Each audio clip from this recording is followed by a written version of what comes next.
Welcome to my channel Shravan lecturer. आज का ये वीडियो क्लास 10 साइंस के लिए सबसे ज्यादा इंपॉर्टेंट है। ठीक है, आप लोगों का साइंस का जो है 70 नंबर बिल्कुल पक्का हो जाएगा आज की इस वीडियो को देखने के बाद। ठीक है, आपका जो बहुविकल्पीय प्रश्न होगा साइंस में, आपका बहुविकल्पीय प्रश्न आएगा, फिर आपका लघु उत्तरीय, फिर आपका दीर्घ उत्तरीय। ठीक है, जो आप लोगों का साइंस में इन 3 टाइप के प्रश्न आएंगे। ठीक है, और आपका जो केमिस्ट्री में 6 नंबर का बहुविकल्पीय आएगा, और आप लोगों का जो बायोलॉजी में 7 नंबर का बहुविकल्पीय आएगा, और आपका फिजिक्स में भी 7 नंबर का ऑब्जेक्टिव आएगा। ठीक है, कुल मिला के आपके 20 नंबर के ऑब्जेक्टिव आएंगे। ठीक है, और लघु उत्तरीय, दीर्घ उत्तरीय सब कुछ आज के इस वीडियो में हम लोग देखने वाले हैं, क्योंकि ये वीडियो क्लास 10 साइंस जो विज्ञान है, ठीक है, 70 नंबर आपका फिक्स कर देगा। बोर्ड परीक्षा में 100% आएंगे ही आएंगे। अगर आप ये वीडियो देख लेते हो, आपका साइंस में सारा कंफ्यूजन क्लियर हो जाएगा। ठीक है, देख सकते हो हमारे पास साइंस के बहुत सारे पेपर भी हैं, जो मैं आप लोगों को, बहुत सारे पेपर हैं जिसका मैं आप लोगों को सोल्यूशन भी दूंगा।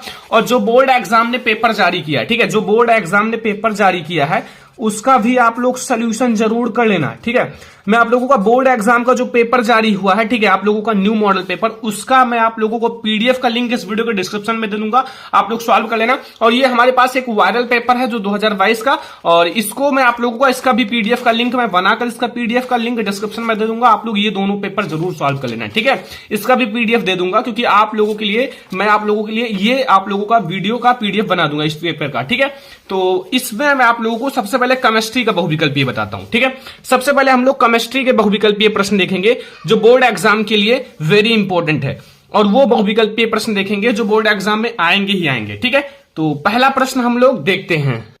ठीक है, तो पहला प्रश्न देखो, लिखा हुआ है Fe2O3। ठीक है, ध्यान से समझना एक एक क्वेश्चन को। ठीक है, Fe2O3 + 2Al gives out Al2O3 and + 2Fe। ऊपर दी गई अभिक्रिया किस प्रकार की है? ऊपर दी गई जो आपकी अभिक्रिया है वो किस प्रकार की है? ठीक है, और आपका ऑप्शन नंबर ए है संयोजन अभिक्रिया, बी है द्विविस्थापन अभिक्रिया, सी है वियोजन अभिक्रिया, एंड डी है विस्थापन अभिक्रिया। ठीक है, तो केमिस्ट्री का पहला ऑब्जेक्टिव मोस्ट इंपोर्टेंट है बच्चों, तैयार कर लेना। देखो यहां क्या होता है ना कि O3 क्या हुआ, यहां Fe जो है वो आप लोगों का जो O3 है वो Al के साथ जुड़ गया। ठीक है, तो इसलिए हमारा ये विस्थापित हुआ, इसलिए हमारा ये विस्थापन अभिक्रिया होगा। कौन सा होगा? विस्थापन अभिक्रिया। ऑप्शन नंबर डी जो है वो हमारा बिल्कुल सही है। याद रखना, ये पहले हम लोग केमिस्ट्री के ऑब्जेक्टिव देते हैं, सारे हमारे केमिस्ट्री के हैं, अभी हमारे फिजिक्स एंड बायोलॉजी सब कुछ इस वीडियो में है। ठीक है, दूसरा क्वेश्चन है श्याम श्वेत फोटोग्राफी में प्रयुक्त होती हैं। जो श्याम श्वेत फोटोग्राफी उसमें किसका प्रयोग किया जाता है? ऑप्शन नंबर ए है AgCl, बी है PvNO3 का होल ट्वाइस, एंड सी है FeSO4, एंड डी है CaCO3। तो श्याम फोटोग्राफी में किसका प्रयोग किया जाता है? श्याम श्वेत फोटोग्राफी की बात की जा रही है, तो AgCl का प्रयोग किया जाता है। ठीक है, AgCl याद रखना। जितने क्वेश्चंस मैं आपको बता रहा हूं ये समझ लो कि रामबाण है, इससे बाहर कुछ भी नहीं आएगा। ठीक है, तो इसलिए ये इंपॉर्टेंट वीडियो है, लाइक करते रहना, शेयर भी करते रहना। ठीक है, तीसरा क्वेश्चन है कि लौह चूर्ण पर तनु हाइड्रोक्लोरिक अम्ल डालने से क्या होता है? सही उत्तर पर लिखिए या निशान लगाइए। ठीक है, ऑप्शन नंबर ए है हाइड्रोजन गैस एवं आयरन क्लोराइड बनता है, बी है क्लोरीन गैस एवं आयरन हाइड्रोक्साइड बनता है, सी हमारा है क्लोरीन गैस, आप लोग कोई अभिक्रिया नहीं होती, एंड डी है आयरन लवण एवं जल बनता है। ठीक है, तो जब लौह की चूर्ण को आप हाइड्रोक्लोरिक अम्ल में डालोगे तो क्या होगा? आप लोगों का हाइड्रोजन गैस एवं आयरन क्लोराइड बनेगा। हाइड्रोजन गैस एवं iron chloride, option number A जो है वो हमारा सही है क्वेश्चन नंबर 3 का। और अब हम लोग देखेंगे क्वेश्चन नंबर 4। क्वेश्चन नंबर 4 में पूछ रहा है अम्लीय विलयन का पीएच मान कितना होता है? अम्लीय विलयन का पीएच मान। ठीक है, ऑप्शन नंबर ए है 0, या बी है 7, या सी है 7 से कम, या डी है आपका 7 से अधिक। बच्चों अम्लीय विलयन का पीएच मान देखो 0 से स्टार्ट होता है, 7 होता है बीच में, फिर आपका 14 होता है। तो आपका 7 से कम जो होगा वो अम्लीय होगा, 7 से अधिक जो होगा वो क्षारीय होगा। 0 से 7 के बीच में अम्लीय होता है, और जो 7 होता है वो स्वयं उदासीन होता है, और 7 से 14 के बीच में क्षारीय होता है। ठीक है, तो अब आपको पता चल गया होगा कौन सा सही है, 7 से कम। ठीक है, ऑप्शन नंबर सी हमारा बिल्कुल सही है, याद रखना। ठीक है, सारे क्वेश्चंस बहुत ज्यादा इंपॉर्टेंट है, इसलिए मैं आप लोगों को बता रहा हूं, ये सारे क्वेश्चंस कंप्लीट करके ही बोर्ड एग्जाम में पेपर देने जाना। ठीक है, शुद्ध जल का पीएच मान होता है, जो शुद्ध जल होता है उसका पीएच मान कितना होता है? शुद्ध जल का पीएच वैल्यू कितनी होती है? ऑप्शन नंबर ए है 0, बी है 1, एंड सी है 7, एंड डी है हमारा 14।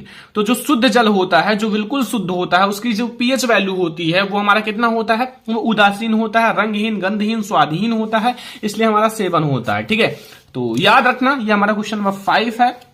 बिल्कुल क्लियर करते चलना, जो भी क्वेश्चन पढ़ रहे हो वो सारे क्लियर कर लेना, क्योंकि ये हमारे वो क्वेश्चंस हैं जो बोर्ड एग्जाम के लिए वेरी इंपॉर्टेंट है, बोर्ड एग्जाम में आएंगे ही आएंगे। इसमें जितने भी क्वेश्चन हैं वो मैं यहां गारंटी के साथ कह सकता हूं वेरी इंपॉर्टेंट और 100% वाले क्वेश्चन है, ठीक है। तो इसलिए मैंने आपको इन सारे को पढ़ा रहा हूं। क्वेश्चन नंबर 6 है, धावन सोडा का रासायनिक नाम क्या है? धावन सोडा का रासायनिक नाम, ठीक है, रासायनिक नाम बताना है। सोडियम क्लोराइड है या सोडियम कार्बोनेट है या सोडियम बाइकार्बोनेट या फिर हमारा सोडियम हाइड्रोक्साइड। तो धावन सोडे का हमारा रासायनिक नाम क्या होता है? क्वेश्चन नंबर 6 में पूछ रहा है कि धावन सोडे का रासायनिक नाम क्या होता है। धोने वाला सोडा का रासायनिक नाम क्या होता है? Sodium carbonate. क्या होता है?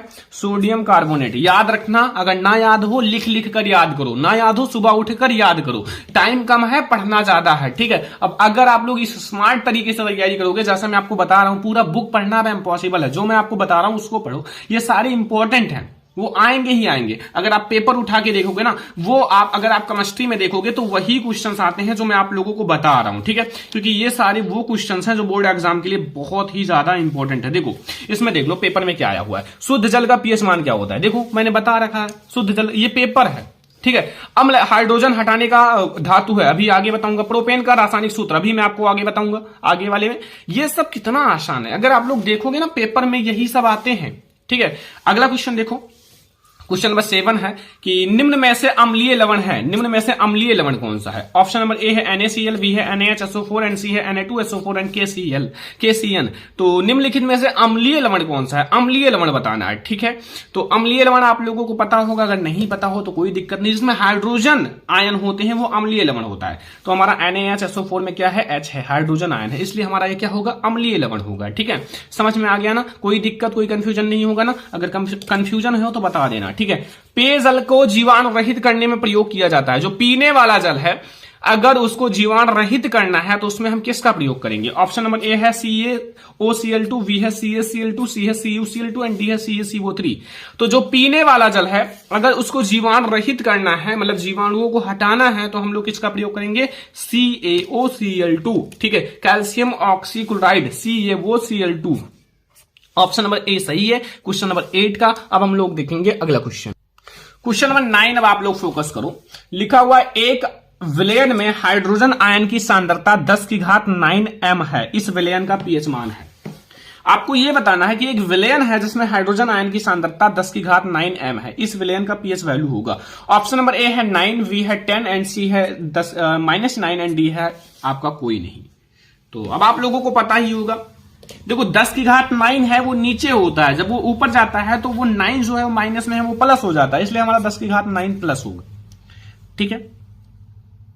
समझ में आ गया ना क्वेश्चन नंबर 9 तक? क्वेश्चन नंबर 10 देखो, एंटीमनी है, एंटीमनी क्या है? ऑप्शन नंबर ए है धातु है, आधातु है, उपधातु है, मिश्र धातु है। एंटीमनी क्या है बच्चों? एंटीमनी फटाफट से बता दो, जानते होंगे। तो एंटीमनी जो हमारा है वो एक उपधातु है। क्या है? सॉरी, हाँ उपधातु है। हाँ, एंटीमनी एक उपधातु है। जब मैं आप लोगों को उपधातु पढ़ा रहा था तो उसमें एक एग्जांपल बताया रहा होगा कि एंटीमनी। तो अगर आपको याद है तो अच्छी बात है, नहीं याद है तो अब याद कर लो, अभी आपके पास समय है। 11 नंबर क्वेश्चन है, निम्न में से कौन सी धातु अम्ल में से हाइड्रोजन विस्थापित नहीं करती है? अम्ल में से हाइड्रोजन वही नहीं विस्थापित कर पाएंगी जो स्वयं हाइड्रोजन के नीचे होंगे सक्रियता श्रेणी में। जो ऊपर होंगे वो आसानी से विस्थापित कर देंगे, जो हाइड्रोजन के नीचे होंगे वो अम्ल में से हाइड्रोजन विस्थापित नहीं कर पाएंगे। तो ऑप्शन नंबर ए है FeZnCuMg। बच्चों इसमें कौन सा हाइड्रोजन के नीचे है? अगर आपको सक्रियता श्रेणी याद है तो अच्छी बात है, नहीं याद है तो याद कर लो, क्योंकि ये आपके काम आएगा। तो हमारा जो Cu है कॉपर, ये हमारा हाइड्रोजन के नीचे होता है, इसलिए ये अम्ल में से हाइड्रोजन विस्थापित नहीं कर पाता, क्योंकि ये स्वयं इनसे गरीब हैं और इनसे नीचे स्थित हैं, और जो उनसे नीचे हैं वो ऊपर वाले को कैसे विस्थापित कर पाएंगे? ठीक है, अगला देखो क्वेश्चन नंबर 12।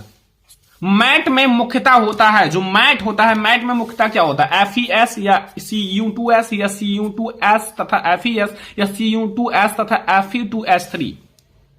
मैट में बताना है, मैट में मुख्यतः क्या होता है? क्वेश्चन नंबर 12 है और आई होप कि आपको समझ में आ भी गया होगा। तो हमारा Cu2S FeS, ठीक है, समझ में आया। अगला क्वेश्चन देखो, पीतल। पीतल क्या है? पीतल क्या है बच्चों? पीतल ऑप्शन नंबर हमारे पास बहुत सारे हैं। क्वेश्चन नंबर 13 में पूछा पीतल है धातु है या आधातु है या उपधातु है या मिश्र धातु है? पीतल को बताना है बच्चों, पीतल तो जो हमारा पीतल है ना, पीतल एक मिश्र धातु है क्योंकि ये कई सारी चीजों से मिलकर बनता है और ये एक मिश्र धातु है जो समान मात्रा में मिलकर बनाया जाता है। ठीक है, तो ये हमारा क्वेश्चन नंबर 13 तक आप लोगों को समझ में आ ही गया होगा, कोई भी कंफ्यूजन नहीं होगा क्योंकि बहुत ज्यादा इंपॉर्टेंट ये सारे क्वेश्चन हैं। अगर आप याद कर लेते हो तो बोर्ड एग्जाम में 90% लाने से कोई नहीं रोक सकता आपको साइंस में। ठीक है, तो चलो अब हम लोग देखते हैं अगला क्वेश्चन। क्वेश्चन नंबर 14 अब देखो, लिखा हुआ है ब्यूटेनोन में क्रियात्मक समूह है। जो ब्यूटेनोन होता है, ब्यूटेनोन में क्रियात्मक समूह क्या है? ठीक है, ऑप्शन नंबर ए है सिंगल बॉन्ड CHO, या यहां single bond C, double bond O, या फिर हमारा सिंगल बॉन्ड OH या सिंगल बॉन्ड COOH। ब्यूटेनोन जिसका मतलब है कीटोन समूह। अब कीटोन समूह का क्रियात्मक समूह क्या होता है? CO होता है। ठीक है, क्या होता है? CO, ये वाला। इधर इधर हाइड्रोजन जोड़ दो, डबल बॉन्ड O हो जाएगा। समझ में आ गया ना? एसिटिक अम्ल का IUPAC नाम क्या है? एसिटिक अम्ल का IUPAC नाम बताना है। ऑप्शन नंबर ए है एसिटिक अम्ल, या एथेनोइक अम्ल, या प्रोपेनोइक अम्ल, या मेथेनोइक अम्ल। एसिटिक अम्ल का आपको IUPAC नेम बताना है, एसिटिक अम्ल का।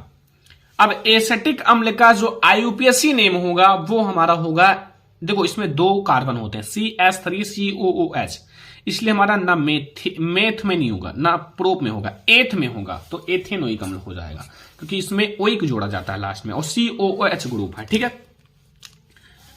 क्वेश्चन नंबर 16 देखो, निम्न में से किस यौगिक में कीटोनी समूह है? कीटोन समूह बताना है। ठीक है, ऑप्शन नंबर ए है H, फिर सिंगल बॉन्ड C, फिर डबल बॉन्ड O, फिर सिंगल बॉन्ड H। ठीक है, ये हमारा CHO ग्रुप है, एल्डिहाइड। फिर यहां आपका V है CH3 सिंगल बॉन्ड C, फिर डबल बॉन्ड O, फिर सिंगल बॉन्ड OH, यानी कि COOH है। ठीक है, और कीटोन समूह यहां देखो CH3 सिंगल बॉन्ड C, फिर डबल बॉन्ड O, CH3, ये CO, हाँ ये कीटोन समूह है, सही है। ये हमारा अलग समूह है, ये हाँ D वाला सही है, कीटोन समूह। CH3 सिंगल बॉन्ड C, फिर डबल बॉन्ड से O जुड़ा हुआ है, फिर सिंगल बॉन्ड से CH3, हमारा इधर इधर एल्किल समूह जुड़ा हुआ है। ठीक है, तो ये हमारा बच्चा हो गया सही, क्वेश्चन नंबर 16 का D वाला ऑप्शन। क्वेश्चन नंबर 17 आप देखो, एसिटिक अम्ल में कितने अम्लीय हाइड्रोजन परमाणु हैं? एसिटिक अम्ल में आपको यह बताना है कि कितने अम्लीय हाइड्रोजन परमाणु हैं। ऑप्शन नंबर ए है 1, B है 2, C है 3, या D है 4। एसिटिक अम्ल में बताना है एसिटिक अम्ल में कितने हाइड्रोजन अम्लीय परमाणु हैं। कितने हैं? एसिटिक अम्ल एक ही है ना, एक तो हमारा उसके साथ CH3COH और OOH के साथ जो जुड़ा है H वही हमारा है। ठीक है, ये हमारा एक ही हो जाएगा। एसिटिक अम्ल में हमारा एक ही हाइड्रोजन अम्लीय परमाणु होता है, ये याद रखना। ठीक है, अगला क्वेश्चन देखो, क्वेश्चन नंबर 18 कि निम्नलिखित में से असंतृप्त यौगिक हैं। असंतृप्त यौगिक बताना है, एथेन या मेथेन या एथिलीन या फिर एथाइल अल्कोहल। देखो मेथेन एथेन जो है वो तो हमारा एल्केन समूह का है, जो संतृप्त हाइड्रोकार्बन है जिसमें सिंगल बॉन्ड होता है। एथाइल अल्कोहल का अगर आप एक संरचना बनाओगे ना तो इसमें भी आपका क्या आएगा, एक ही सिंगल बॉन्ड आएंगे।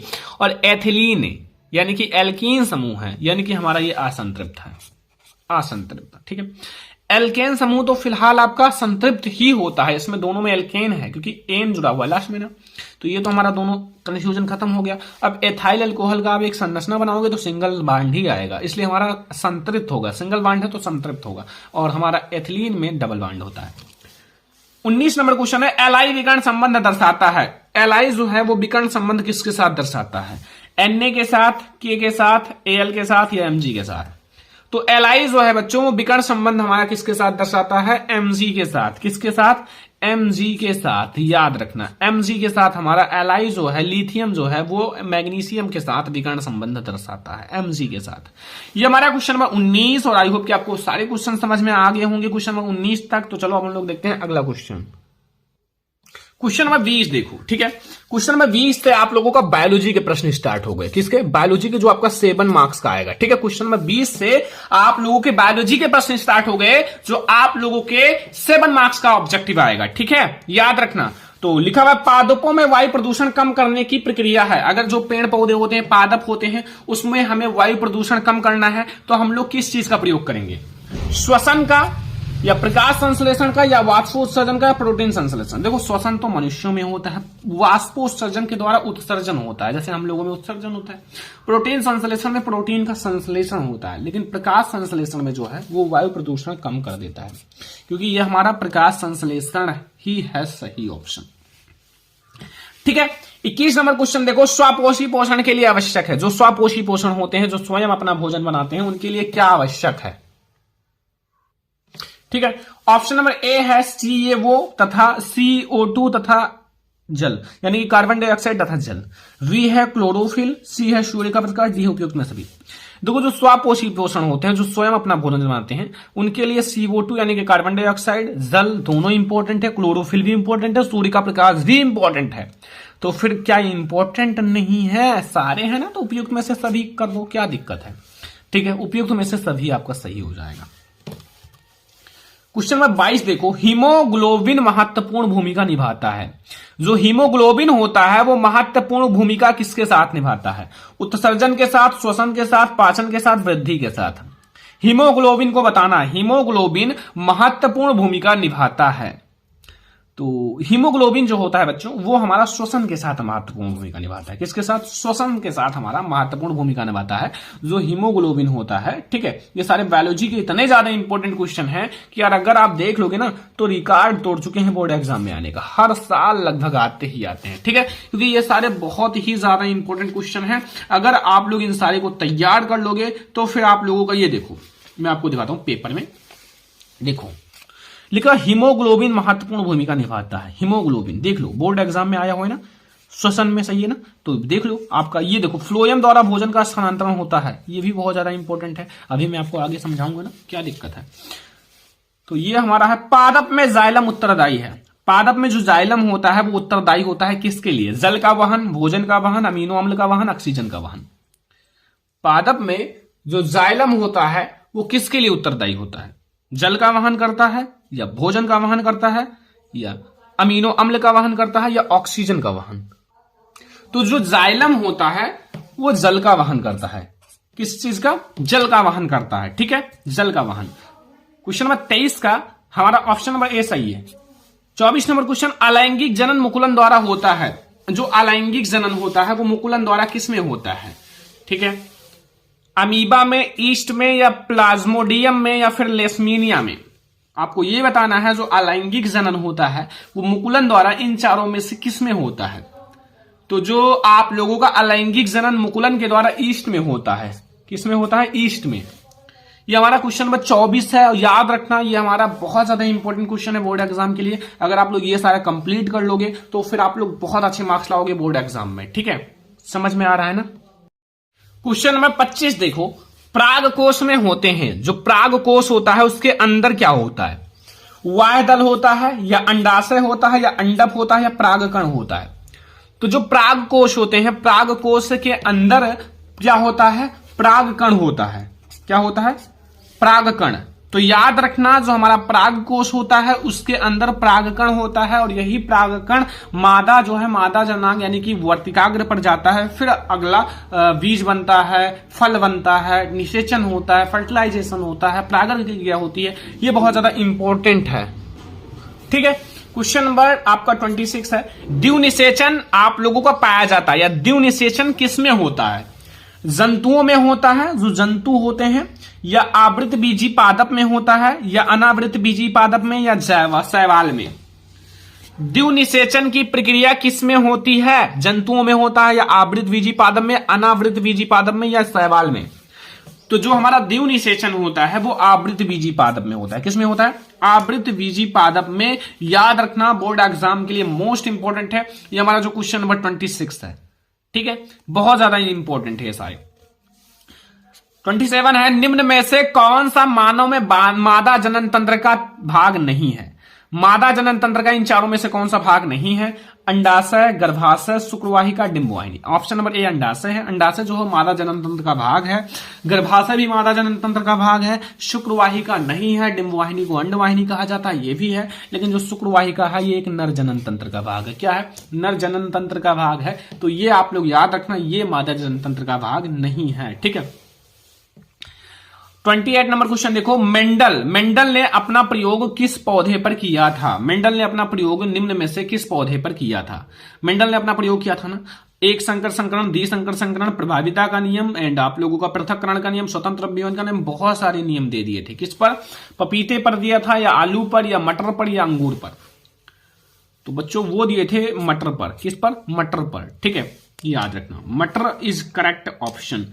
ठीक है, अगला क्वेश्चन देखो 29 नंबर, समजात अंगों का उदाहरण है। समजात अंग, जिनके जो अंग होते हैं वो समजात होते हैं। ठीक है, तो आपके पास 4 ऑप्शंस हैं। देखो, हमारा हाथ तथा कुत्ते का अग्रपाद, जो हमारा हाथ होता है तथा कुत्ते का जो अग्रपाद होता है, हमारे दांत तथा हाथी के दांत, जो हमारे दांत होते हैं तथा हाथी के दांत, आलू एवं घास की भू स्थली, जो ऊपरी स्थली होता है, या उपयुक्त में से सभी।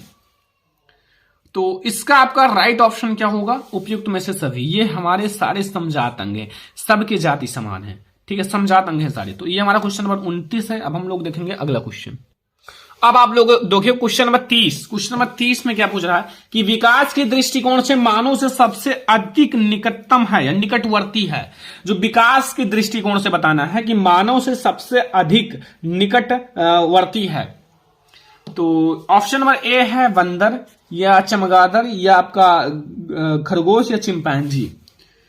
तो वैसे तो बहुत सारी जगह आपका कुछ भी दिखा रहा होगा, लेकिन हमारा जो सही है, जो बोर्ड एग्जाम आपका सही है, वो हमारा है चिंपैंजी। ठीक है, चिंपैंजी आपका सही है, आई होप, क्योंकि ये देखो इसका कहीं कहीं दूसरा क्वेश्चन आंसर दे देता है। ठीक है, इसको मैंने देखा है बुक में कहीं अलग दे देता है, और आपका विद्या में कहीं अलग दे देता है कहीं। ठीक है, तो अगर इसका राइट आंसर देखा जाए तो वैसे चिंपैंजी होगा। ठीक है, क्या होगा? चिंपैंजी। अगला क्वेश्चन देखो, अब हमारा आ गया बच्चों फिजिक्स के क्वेश्चंस। क्या आ गए? फिजिक्स के इंपॉर्टेंट क्वेश्चन, जो बोर्ड एग्जाम के लिए वेरी इंपॉर्टेंट है। फिजिक्स, अभी तक हमारे केमिस्ट्री और बायोलॉजी के खत्म हो चुके हैं। अब हमारे फिजिक्स के देखेंगे, जो आप लोगों के बोर्ड एग्जाम के लिए वेरी इंपॉर्टेंट क्वेश्चन है सारा। 31 नंबर क्वेश्चन, यह किसी वस्तु को एक दर्पण के सामने निकट रखने पर प्रतिबिंब बने, किंतु दूर रखने पर उल्टा प्रतिबिंब बने, तो वह दर्पण है। मतलब अगर आप निकट रखोगे तो आप लोगों का प्रतिबिंब सीधा बनेगा, तथा किंतु अगर आप दूर रखोगे तो उल्टा बनेगा, तो प्रतिबिंब आप लोगों का वह दर्पण है। समतल दर्पण, अवतल दर्पण, उत्तल दर्पण, या उपयुक्त में से कोई नहीं। तो वो हमारा क्या होगा? देख लो, आप लोग पढ़े होंगे, क्योंकि बहुत ज्यादा इंपॉर्टेंट क्वेश्चन है आप लोगों के बोर्ड एग्जाम के लिए। और अगर आप लोगों को नहीं पता है तो मैं आप लोगों को तो बताऊंगा ही, लेकिन अगर आप लोगों को पता है तो बहुत ही अच्छी बात है। ठीक है, आपके पास 4 ऑप्शंस हैं। अगर आप लोगों को पता हो तो जल्दी से फटाफट से बता दो, क्योंकि आप लोगों के बोर्ड एग्जाम के लिए वेरी इंपॉर्टेंट क्वेश्चन हैं। ठीक है, तो इसका हमारा होगा अवतल दर्पण। कौन सा होगा? अवतल दर्पण। ठीक है, सारे स्टूडेंट जानते होंगे क्योंकि बहुत ज्यादा इंपॉर्टेंट है। अगला देखो, किसी बिंब का अवतल दर्पण द्वारा बना प्रतिबिंब आभासी, सीधा तथा बिंब से बड़ा पाया जाता है। वस्तु की स्थिति कहां होनी चाहिए? एक ही ऐसी स्थिति है, वो कहां रखा है? और सब तो आपका उल्टा बनेगा, वास्तविक बनेगा, लेकिन इसमें आभासी तथा सीधा बनता है और वस्तु से बड़ा बनता है। वो मुख्य फोकस तथा वक्रता केंद्र के बीच, या वक्रता केंद्र पर, या वक्रता केंद्र से पीछे, या फिर दर्पण के ध्रुव तथा मुख्य फोकस के बीच। तो आप लोग याद रखना, वो हमारा दर्पण के ध्रुव तथा मुख्य फोकस के बीच में रहता है। ठीक है, लास्ट वाली जो हमारा 6 नंबर स्थिति है अवतल दर्पण की, वही वाला है। अब लास्ट वाला आप लोग जानते होंगे कहां रखा रहता है। ठीक है, अब आप लोग अगला देखो 33 नंबर। एक उत्तल दर्पण की फोकस दूरी 10 सेंटीमीटर है, दर्पण की वक्रता त्रिज्या होगी। फोकस दूरी की 2 गुनी वक्रता त्रिज्या होती है, हमेशा याद रखना। और आप लोगों का वक्रता त्रिज्या कितनी होगी? 10 सेंटीमीटर, 20 सेंटीमीटर, 30 सेंटीमीटर, 40 सेंटीमीटर। तो 10 का 2 गुना 20 सेंटीमीटर। क्वेश्चन नंबर 35 का हमारा 20 सेंटीमीटर करेक्ट ऑप्शन हो जाएगा। ठीक है, क्वेश्चन नंबर 34 पर आ जाओ। ये सारे बहुत ज्यादा इंपॉर्टेंट फिजिक्स के क्वेश्चन है। लिखा, निम्न में से कौन सा पदार्थ लेंस बनाने के लिए प्रयुक्त नहीं किया जा सकता? इन चारों में से कौन सा पदार्थ है जिसका हम लोग प्रयोग लेंस बनाने के लिए नहीं कर सकते हैं? ऑप्शन नंबर ए है जल का, या कांच का, या प्लास्टिक का, या मिट्टी का। तो जो लेंस बनाने के लिए हम लोग किसका प्रयोग नहीं करते हैं, तो वो हमारा कौन सा ऑप्शन सही है इन चारों में से? आई होप कि आपको पता होगा। तो वो हमारा मिट्टी है, क्योंकि देखो ये हमारा पारदर्शी नहीं होता है। जिससे हम लोग आर पार नहीं देख सकते, और जब तक आप लेंस के द्वारा आर पार ना देख सको तो वो कौन सा लेंस है। जैसे चश्मे में लेंस का प्रयोग किया जाता है, अब चश्मे में लेंस का प्रयोग किया जाता है तो वो आर पार दिखाई देता है ना, तो वो हमारा मिट्टी का प्रयोग नहीं किया जा सकता, ठीक है, इसलिए हमारा ये लेंस बनाने के लिए प्रयुक्त नहीं किया जा सकता। 35 नंबर, निर्वात में प्रकाश की चाल 3 × 10⁸ मीटर प्रति सेकंड है तो जल कांच, ठीक है, जिसका अपवर्तनांक 1.5 है तो प्रकाश की चाल होगी 1.5 को 3 से भाग दे दो, ये मतलब ये 1. तो ये हमारा 2 हो जाएगा 2 × 10⁸ 2 × 10⁸ मीटर प्रति सेकंड, ये हमारा सही हो जाएगा। डी वाला ऑप्शन हमारा करेक्ट है। क्वेश्चन नंबर 35 का डी वाला ऑप्शन हमारा करेक्ट है, 2 × 10⁸ मीटर प्रति सेकंड करेक्ट ऑप्शन है, ठीक है। क्वेश्चन नंबर 36 देखो, निम्न में से दिए गए माध्यमों में से प्रकाश की चाल जो है वो अधिकतम होगा, न्यूनतम नहीं अधिकतम याद रखना, ठीक है, अधिकतम होगा हीरा में, जल में, कांच में या कैरोसिन में। तो प्रकाश की चाल जो सबसे ज्यादा कठोर है उसमें होगा, तो ये हमारा हीरा सबसे ज्यादा कठोर होता है। ये बहुत ज्यादा इंपॉर्टेंट क्वेश्चन है, अगर मैं आपको पेपर में दिखाऊं तो ये देख लो पेपर में कि वायु के सापेक्ष माध्यम का अपवर्तनांक अधिकतम होता है जल में, हीरा में, कांच में, टैरोसिन में, ठीक है, टार्पिन की तेल में। तो आपको क्या करना है, हीरा में, ठीक है। तो बच्चों देखो कितना ज्यादा इंपॉर्टेंट क्वेश्चन मैं आप लोगों को क्लियर करा दे रहा हूं, ठीक है। अगला क्वेश्चन देखो 37, सामान्य स्वस्थ आंख के लिए आपका दूरबिंद होता है, जो सामान्य स्वस्थ आंख होता है उसके लिए आपका दूरबिंद होगा। ऑप्शन नंबर ए है 25 सेंटीमीटर, बी है आपका 50 सेंटीमीटर, सी है 100 सेंटीमीटर या डी है इनफाइनाइट यानी कि अनंत। तो दूरबिंदु क्या होगा, अगर आपका आंख बिल्कुल स्वस्थ है तो आप बहुत दूर तक देख सकते हो, जहां तक आपको कोई दिक्कत ना हो, तो आपका इनफाइनाइट करेक्ट ऑप्शन हो जाएगा। 38 नंबर क्वेश्चन, अभिनेत्र लेंस की फोकस दूरी में परिवर्तन किया जा सकता है। अभिनेत्र लेंस की फोकस दूरी में परिवर्तन किया जाता है पुतली द्वारा, दृष्टि पटल द्वारा, पक्षमाभि द्वारा, परिचारिका द्वारा। अभिनेत्र लेंस की फोकस दूरी में परिवर्तन किया जाता है तो किसके द्वारा, अभिनेत्र लेंस की बताना है, तो इसका राइट आंसर क्या होगा, पक्षमाभि द्वारा। हमारा ऑप्शन नंबर सी बिल्कुल सही हो जाएगा क्वेश्चन नंबर 38 का। क्वेश्चन नंबर 39 देखो, अस्पष्ट दृष्टि की न्यूनतम दूरी, अस्पष्ट दृष्टि की न्यूनतम दूरी 25 सेंटीमीटर या 50 सेंटीमीटर या 100 सेंटीमीटर या अनंत। अस्पष्ट दृष्टि की न्यूनतम दूरी कितनी होती है बच्चों, अस्पष्ट दृष्टि की न्यूनतम दूरी, तो मैं आपको बता दूं अस्पष्ट दृष्टि की जो न्यूनतम दूरी होती है वो हमारा 25 सेंटीमीटर होता है, एक अस्पष्ट दृष्टि की सबसे न्यूनतम दूरी, और सबसे दूर दूरी होता है वो हमारा इनफाइनाइट होता है, ठीक है। 40 नंबर क्वेश्चन देखो, चंद्रमा से देखने पर आकाश दिखाई देता है, जो चंद्रमा से देखने पर आकाश किस रंग का दिखाई देता है, बैगनी रंग या नीला रंग या काला रंग या सफेद रंग। तो चंद्रमा से देखने पर आकाश किस कलर का दिखाई देता है, आकाश, ठीक है। चंद्रमा से अगर आप आकाश को देखोगे तो किस कलर का दिखाई देगा आपको ये बताना है, ठीक है। तो अगर आप चंद्रमा से आकाश को देखोगे तो काला रंग का दिखाई देगा, किस रंग का, काला रंग का, ठीक है। हमारा ऑप्शन नंबर सी बिल्कुल सही है क्वेश्चन नंबर 40 का। 41 नंबर क्वेश्चन है कि विद्युत धारा का एसआई मात्रक है, विद्युत धारा का एसआई मात्रक बताना है बच्चों। ऑप्शन नंबर ए है कूलाम, बी है एम्पियर, सी है जूल या डी है ओम। तो विद्युत धारा का एसआई मात्रक क्या होता है, विद्युत धारा का एसआई मात्रक, तो बच्चों जो विद्युत धारा होता है उसका एसआई मात्रक एम्पियर होता है, ठीक है, एम्पियर। अब विद्युत प्रतिरोध का एसआई मात्रक अभी आगे पता चल जाएगा, क्योंकि अभी मैं आप लोगों को बताने वाला हूं, एक भी इंपॉर्टेंट क्वेश्चन छोड़ोगे नहीं, सारा इंपॉर्टेंट क्वेश्चन क्लियर हो जाएगा, ठीक है। 42 नंबर क्वेश्चन देखो, एक बल्ब पर 220 वोल्ट तथा 100 वाट अंकित है, इसके तुल्य प्रतिरोध होगा। देखो आप लोग फार्मूला याद कर लेना, उसी से आपका ये लग जाएगा, ठीक है। 484 ओम होगा, ठीक है। मैं आप लोगों को क्लियर करा दूंगा, जितने भी आपके न्यूमेरिकल्स हैं सारा क्लियर करा दूंगा एक वीडियो में। प्रतिरोध का मात्रक है, प्रतिरोध का मात्रक ओम है या ओम प्रति मीटर या ओम मीटर या मीटर प्रति ओम। प्रतिरोध का मात्रक क्या होता है, प्रतिरोध का मात्रक तो वो होता है ओम, क्या होता है, ओम। तो प्रतिरोध का मात्रक ओम होता है, याद रखना, बोर्ड एग्जाम के लिए वेरी इंपॉर्टेंट है। तो अब हम लोग देखेंगे अगला क्वेश्चन। आप लोग 44 नंबर क्वेश्चन देखो 44 कि एक अश्व शक्ति बराबर होता है, एक अश्व शक्ति किसके बराबर होता है, 726 वाट या 736 वाट या 746 वाट या फिर 756 वाट। एक अश्व शक्ति, जैसे एक घोड़े की जो शक्ति होती है वो किसके बराबर होती है, अश्व शक्ति इक्वल टू एक हॉर्स की शक्ति, ठीक है। तो वो हमारा है हॉर्स पावर, तो वो हमारा है 746 वाट, ठीक है, 746 वाट। 45 नंबर क्वेश्चन है कि किसी चालक में धारा का प्रवाह होता है, किसी चालक में धारा का प्रवाह किसके द्वारा होता है, इलेक्ट्रॉनों द्वारा, प्रोटॉनों द्वारा, न्यूट्रॉनों द्वारा, इनमें से कोई नहीं। किसी चालक में धारा का प्रवाह किसके द्वारा होता है? कोई भी चालक है, कोई भी कंडक्टर है, उसमें जो धारा का प्रवाह होगा बच्चों वो हमारा इलेक्ट्रॉनों द्वारा होता है, मुक्त इलेक्ट्रॉनों द्वारा। ठीक है, इलेक्ट्रॉनों को द्वारा हमारा धारा का प्रवाह होता है, ये याद रखना। ठीक है, और 46 नंबर क्वेश्चन है, एक गतिमान आवेशित कण उत्पन्न करता है। एक गतिमान आवेशित कण क्या उत्पन्न करता है? केवल चुंबकीय क्षेत्र या केवल विद्युत क्षेत्र या चुंबकीय और विद्युत क्षेत्र दोनों, इनमें से कोई नहीं।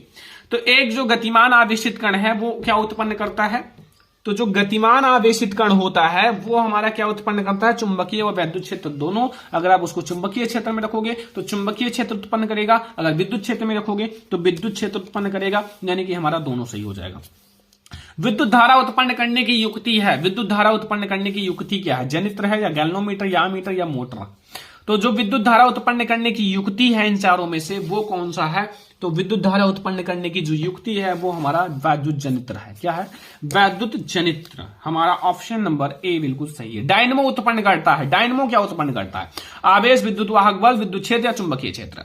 डायनमो बताना है। डायनमो क्या उत्पन्न करता है? डायनमो जो हमारा है वो विद्युत वाहक बल उत्पन्न करता है। क्या उत्पन्न करता है? विद्युत वाहक बल। क्वेश्चन नंबर 48 तक आप लोगों को समझ में आ गया होगा। अब हम लोग देखेंगे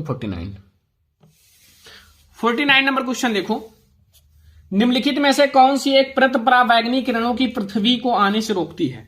जो परावैंगनी किरण होता है उसको पृथ्वी पर आने को रोकती है। क्लोरीन परत, ओजोन परत, ऑक्सीजन का परत या हाइड्रोजन परत? तो ये तो बहुत सारे बच्चों को पता होगा। ओजोन परत। क्या है? ओजोन परत जो हमारी रक्षा करती है, परावैंगनी किरणों को आने से रोकती है। कोलीफॉर्म समूह है। कोलीफॉर्म जो है वो समूह है वो किसका है? जीवाणुओं का है। किसका? जीवाणुओं का। ठीक है, तो ये 50 ऑब्जेक्टिव क्वेश्चंस मैंने आपको करा दिया। ठीक है, अब मैं आप लोगों से यही कहूंगा कि जो आप लोगों का बोर्ड एग्जाम का मॉडल पेपर है उसका मैं लिंक डिस्क्रिप्शन में दे दूंगा, उसको सॉल्व कर लेना। और इस पेपर का भी मैं आप लोगों को मेहनत करके लिंक डिस्क्रिप्शन में दे दूंगा, फिर आप पीडीएफ बना के इसका भी लिंक मैं आप लोगों को डिस्क्रिप्शन में दे दूंगा, आप लोग तैयार कर लेना। ठीक है, क्योंकि आप लोग मेहनत करोगे तो बहुत अच्छे मार्क्स आएंगे। ठीक है, तो ये है आज का हमारा मोस्ट इंपोर्टेंट वीडियो। इसमें हम लोगों ने आज बहुविकल्पीय प्रश्नों को देखा है। ठीक है, बहुविकल्पीय, लघुत्तरीय, दीर्घोत्तरीय प्रश्न का एक एक वीडियो आएगा, वो भी खत्म हो जाएगा। केवल आप लोग पढ़ते रहो, आप लोगों के लिए वीडियो लगातार आएगा। ठीक है, तो आज का ये वीडियो अगर आप लोगों को पसंद आया हो, सारे बच्चे लाइक कर देना, शेयर कर देना, क्योंकि अगर आप लोग ये सारे ऑब्जेक्टिव पढ़ लेते हो ना तो ऑब्जेक्टिव से आप लोगों का पूरा सब कुछ क्लियर हो जाएगा। फिर और भी क्वेश्चंस मैं आप लोगों को करा दूंगा, लघुत्तरीय, दीर्घोत्तरीय, ऐसे सारे सब्जेक्ट खत्म हो जाएंगे। आज का ये वीडियो जरूर लाइक करना, शेयर करना, चैनल पर सब्सक्राइब करना। चलो फिर मिलते हैं नेक्स्ट इंपॉर्टेंट वीडियो में, तब तक के लिए धन्यवाद।